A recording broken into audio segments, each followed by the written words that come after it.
Wedding పెళ్లి శారీస్ కుమారుడు ఇక్కడ ఉన్నాడు. పెళ్లి కుమారుడు ఏంటి మీ కాబోయే వాడికి ఇంత దూరం తీసుకొచ్చారు? అసలు వారాయి కంచికి తీసుకెళ్ళకూడదు సరదాగా?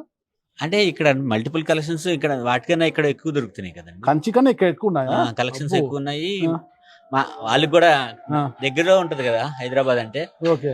సో అలాగా కొంచెం అలా సెలక్షన్స్ కి వీళ్ళకి బాగుంటుంది. ఎంత బడ్జెట్ ఇచ్చారేంటి మీ ఆవిడ? ఇంకేమనుకోలేదండి, తనకి ఏది నచ్చితే అది. ఏది నచ్చితే అమ్మా, ఏది నచ్చితే అదంట.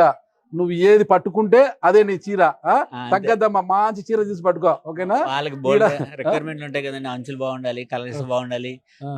బ్రైడల్ ఎంత శారీస్ అదృష్టవంతురాలు తల్లి నువ్వు. నీ నీకు ఉన్న ఆ రిక్వైర్మెంట్ తగ్గట్టుగా నువ్వు తీసుకోవాలంట, ఓకేనా? ఇంక నువ్వు తగ్గద్దమ్మా, నువ్వు మంచి చీర తీసుకో. ఓకే. ఎంత బడ్జెట్ తో లిమిట్ లేదు? లేదండి, లిమిటెడ్ లేదు. 30,000 అయినా అవ్వచ్చు, 40 అయినా అవ్వచ్చు, ఎంత 30-40 ఎంతైనా కావచ్చు. బాబా, తనకి రాముడు మంచి బాలుడు టైంలో. మీ పేరండి?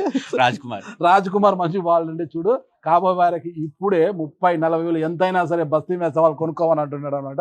ఇంకా ఆలస్యం ఎందుకు, పెళ్లి కుమార్తె చూసి ఇక ఆమెకు నచ్చే చీరలు చాలా ఉన్నాయి. దాదాపు 10,000 నుంచి 5 లక్షల రూపాయల వరకు ఉన్నది. మరి ఏది పట్టుకుంటే పట్టు చీర అంటే అదేదో ప్రోగ్రామ్ కూడా ఉందో అలా ఆ పెళ్లి కూతురు మరి ఏ డిజైన్ నచ్చుతుందో, ఎంత బ్యాండ్ బజాయించడంతో మనం చూద్దాం బాబు రాజ్ కుమార్కి, ఓకేనా?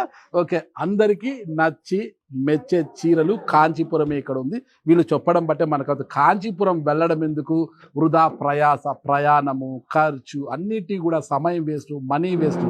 దాని బదులు దగ్గరే ఉన్న హైదరాబాద్కి వస్తే వారాహి సిల్క్నే మన కాంచీపురము చీరలు ఇక్కడే లభిస్తాయి. అందరికీ అక్కడికైనా ఎక్కువ డిజైన్లు ఉంటాయని పెళ్లి కుమారుడు చెప్తున్నాడు. మరి మీకు ఆలస్యం ఎందుకు, మీరు కూడా ఒక్కసారి హైదరాబాద్లోని వారాహి సిల్క్స్ విచ్చేయండి. మీకు నచ్చిన చీరలను పట్టుకెళ్ళండి.